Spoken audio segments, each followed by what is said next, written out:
There are 4 questions that can be explored in any retrospective. Number 1, what did we do well?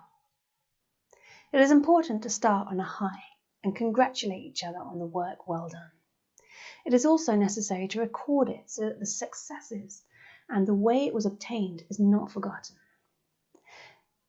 These can be big wins or small achievements. You should also identify if the success was due to a lucky break or because it was executed very well. If luck was involved, this is unlikely to happen again, so it would not be an improvement to take forward into the next sprint.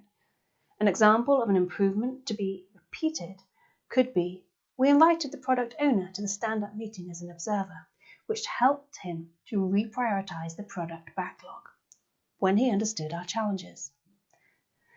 2, what should we do differently next time?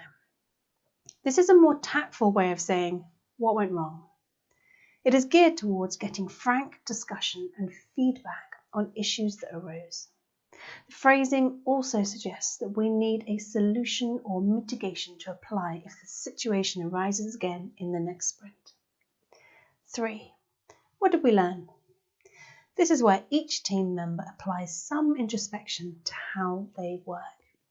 Perhaps one of the team rushes into coding right away instead of analysing and understanding the user story, and has found that this results in rework or a longer testing cycle.